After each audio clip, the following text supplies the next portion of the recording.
CNN Headline News. I'm Lynne Russell. In an hour and a half, President Bush will deliver a televised address to explain to the nation exactly what his administration is doing to help survivors of Hurricane Andrew. Today, for the second time in 2 weeks, Mr. Bush visited South Florida, where homeless residents greeted him with both cheers and jeers. He pledged 100% federal reimbursement for nearly all hurricane-related expenses not covered by private insurance. The federal contribution for disaster costs usually is 75%. And he had good news for a devastated military facility. We are committed to rebuilding Homestead Air Force Base. All right.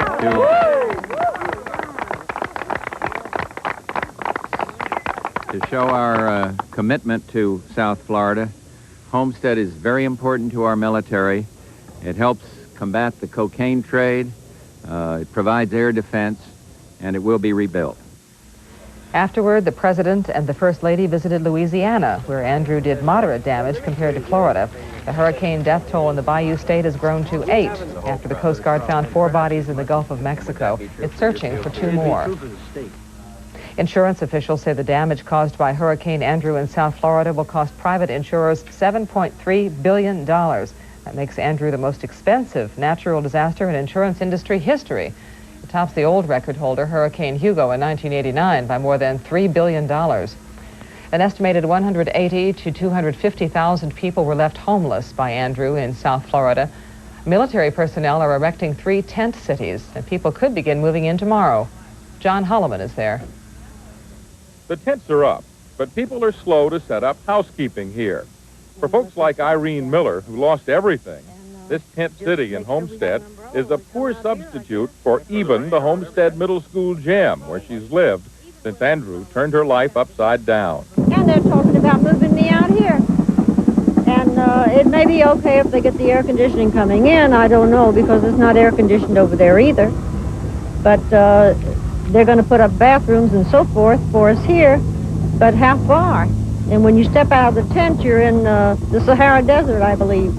Irene has made new friends here, including Elsa Marina, who was injured chasing looters from her store. The idea of living in a tent is downright dangerous. I'm afraid of the looters. Sure. I have so much bad experience with them. Yeah. You know, they even stole my Bible that had been in my family for many years. But the tents are still going up, and more are coming. We want to do this thing smart. We want to do it right, to where we are using the manpower where we can best use it, and we'll see if we need to put more tents up. 21 Army kitchens are all in operation now, feeding thousands each day. And there's talk of erecting small groups of tents near destroyed neighborhoods. But like so much of the assistance after the hurricane, there are questions about whether the help that's being offered is really what's needed. We're trying to create a climate that is good for the people who are living here. If it's living in a tent and they're comfortable with doing that, that will work. But we want to get this community restored to a sense of optimism and forward growth. A week after the hurricane, Homestead is far from normal. But a spirit that was missing when the storm hit is apparent now to everyone. And while people here have gotten over the initial fear that they're going to be killed by the elements, there's still a lot of concern about living for the next 6 to 12 months in a tent city like this. John Holloman, CNN, Homestead, Florida. In Washington, mixed signals from the Middle East peace talks. Today, Palestinian delegates gave the Israelis a new proposal for self-rule in the occupied territories. And Israel welcomed the Syrian proposal toward resolving the Golan Heights dispute. But Jordan accused Israel of refusing to address substantive issues. The talks will recess next week to allow delegates to confer with their governments. In Iraq, UN nuclear weapons inspectors say that Iraqi officials are letting them do their jobs for the moment. The head of the team describes its first day of field work as quiet and fruitful. 4 French Mirage jets arrived today in Saudi Arabia to join the Allied patrols of the no-fly zone in southern Iraq. At least 4 more will come Thursday. In Moscow, officials announced the Russian Navy is sending 2 ships to the Persian Gulf. In Brazil, calls for the impeachment of President Fernando Collor de Mello are growing louder. Today, a congressional committee submitted the results of a 2-month corruption investigation to the Attorney General's office. The report recommends Collor be indicted on charges including corruption and tax evasion. The Brazilian Bar Association and Press Association are calling for Collor's impeachment. In Medellin, Colombia, 9 people are dead, including 4 children, after an explosion. Officials say a bomb was planted outside a house in a working-class suburb. The second bombing in Medellin since cocaine cartel chief Pablo Escobar escaped from prison on July 22nd. In Greece, early inspections suggest a leak may have caused an explosion and fire at an oil refinery west of Athens. 1 person was killed, as many as 34 were injured. It took firefighters about 5 hours to extinguish the flames. The plant's storage tanks were not damaged. The chairman of Czechoslovakia's parliament is in critical condition after the car in which he was riding skidded off a wet highway near Prague. 70-year-old Alexander Dubček suffered a broken spine and chest injuries. Today's accident comes at a critical time for the country as it prepares to split into 2 independent states in January. There are unconfirmed reports the president of Tajikistan has fled to a Russian military base as unrest intensifies in the former Soviet republic. Rakhmon Nabiev was scheduled to meet with opposition forces tonight. In the capital, Dushanbe, yesterday, armed protesters entered the presidential palace and took at least 33 government officials hostage. Some of them were freed today. Opposition parties are demanding Nabiev's resignation. They blame him for Tajikistan's political and economic woes.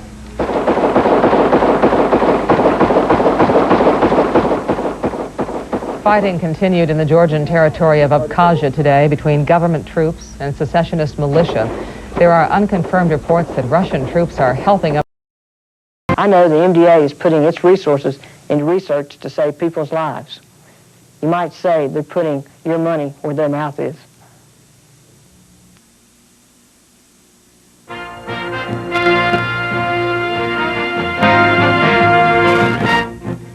CNN Headline News. I'm Lynne Russell. President Bush toured parts of Florida and Louisiana today and then headed back to the White House for a nationally televised address at 9 o'clock Eastern Time tonight. His second inspection of South Florida came as the insurance industry estimated claims from Hurricane Andrew will top $7 billion in Florida alone, the industry's most expensive natural disaster ever. And the president announced Homestead Air Force Base will be rebuilt. More from Charles Ziwi. Under growing criticism about a sluggish federal response to the disaster, President Bush returned to Florida for a second look.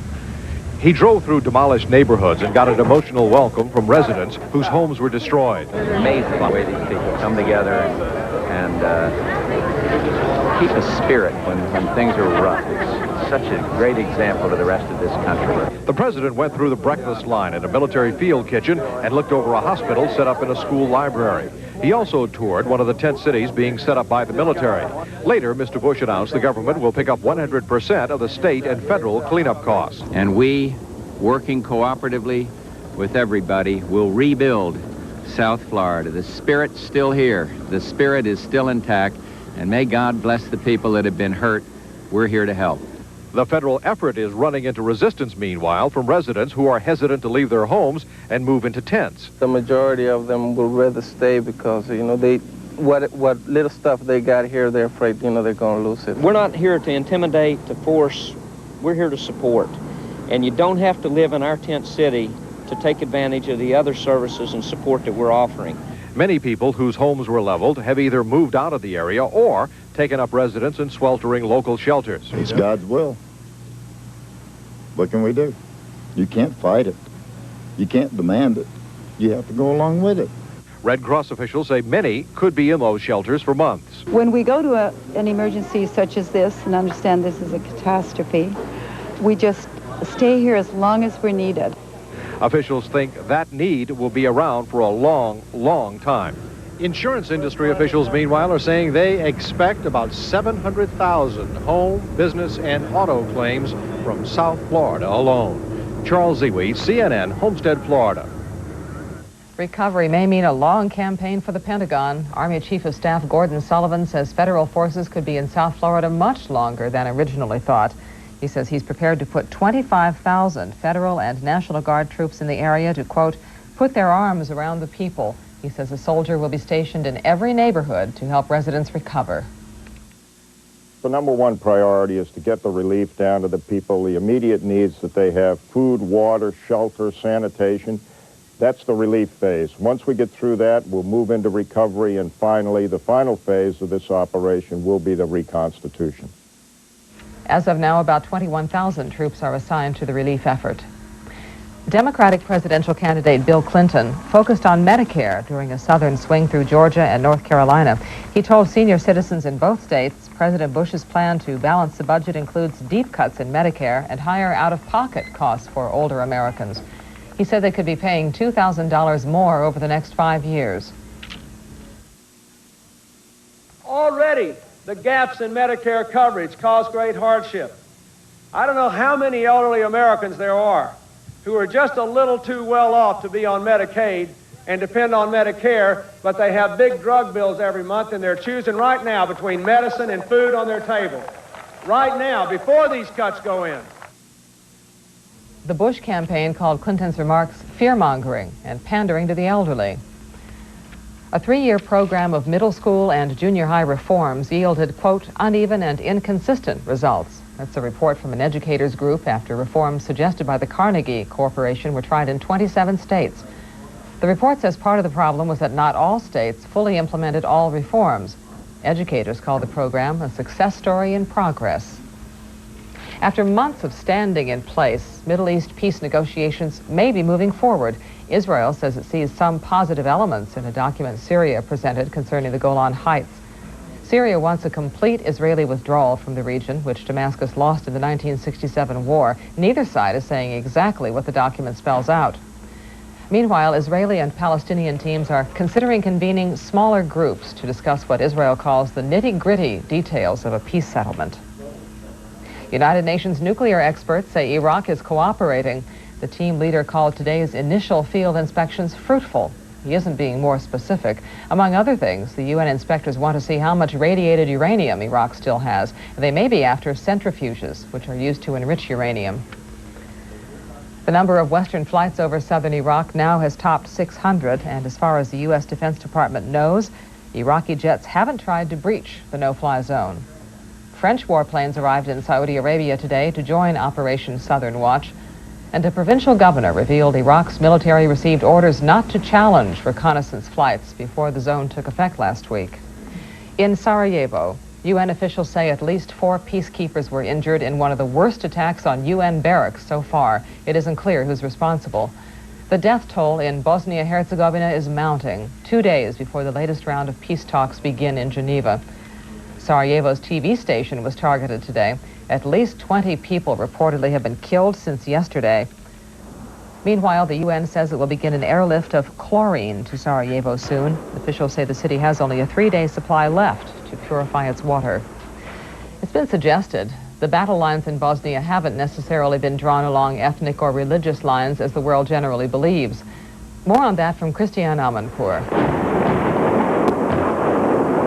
It's a typical day in Sarajevo. Morning broke to the sounds of the Serbian onslaught, and shells don't differentiate between factories and homes. People scatter in panic again. Against this, Bosnian forces fight with weapons they capture or make themselves. At a munitions workshop, they make hand grenades out of shrapnel and other scrap metal. They use pieces of a parking meter to turn a Kalashnikov into a grenade launcher and roll out the powder from an unexploded warhead fired by the enemy. It'll fill 50 of their own grenades. This is Sarajevo's resistance movement. The makeshift Bosnian army is made up of Muslims, Croats, and even a high percentage of Serbs, reflecting the city's demographics and the decades of cooperation among the people. The deputy commander of the Bosnian army is a Serb. Naroda između. Love DMX. Digital Music Express. Just call us today.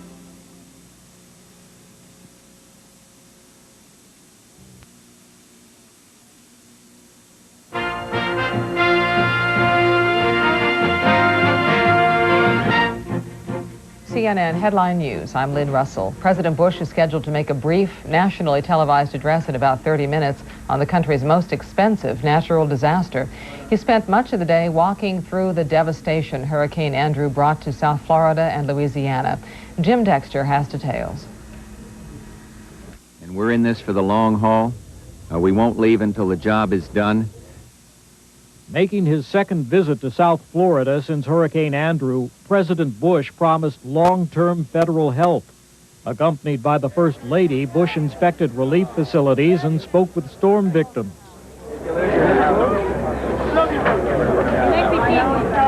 Build back. He announced the government will pay 100% of all eligible disaster reimbursement expenses rather than the customary 75%. People who need to rebuild uninsured homes or businesses will get grants for $11,500 and access to low-interest federal loans. In another reassuring move for the Florida economy, the president pledged to rebuild Homestead Air Force Base. Homestead is very important to our military. It helps combat the cocaine trade, it provides air defense, and it will be rebuilt. Saying his visit was non-political, the president again refused to be drawn into arguments about the government's initial response to the storm. But he praised recent military relief efforts, touring a mobile kitchen and a newly erected tent city. After leaving Florida, the president flew on to Louisiana and promised help for sugarcane farmers who suffered hurricane damage. He also spoke about a Louisiana man whose mobile home was destroyed by the storm. After seeing his mobile home in shambles, he went straight to the rubble to find his American flag, and it soon fluttered from the only wall that was left in his home. And they asked him about it, and he said, well, I put it up to let people know we got to go on. And we're going on as a country, and we're going on with the indomitable spirit of the people of Louisiana set in the ways. Jim Dexter, CNN, reporting. The White House also announced President Bush has authorized $40 million for transportation of school children in Dade County. The hurricane destroyed 15% to the 290 schools in the county, and about 40,000 students will have to be bused. Schools haven't reopened yet. And military personnel hope to open tent cities in South Florida tomorrow. Stakes for some tents have been unsteady because of all the mud. The Army Chief of Staff says at least 25,000 troops will participate in a relief effort that will last for months. General Gordon Sullivan says the troops will use loudspeakers to spread news about assistance programs in neighborhoods, and he wants to reassure residents by radio. We had a communications problem because the local radio station was down. We now have one of our AM radio station down there that is broadcasting right from the City Hall in Homestead. We're issuing portable radios to the community, and we have this radio station, by the way, is broadcasting now in English, Spanish, and Creole. Democratic presidential candidate Bill Clinton will tour damaged parts of Florida on Thursday. Today, he went down Tobacco Road. Bill Clinton visited North Carolina, arguing George Bush's tax proposal would hurt the elderly. He offered details before a group of senior citizens in central Georgia. He claimed the incumbent would increase medical costs for the elderly by $2,000 over 5 years, and he said Medicare would be damaged as well. Of the $294 billion in budget cuts over the next 5 years, Mr. Bush proposes more than $127 billion come from Medicare. Now, this is the same George Bush who said Medicare was socialized medicine back in 1964, and who in 1990 tried to cut Medicare by $66 billion. Clinton based his numbers on a Bush administration document about possibly limiting increases in Medicare spending. An $800 million bill to fund education has yet to get a passing grade on Capitol Hill or at the White House. Candy Crowley tells us why.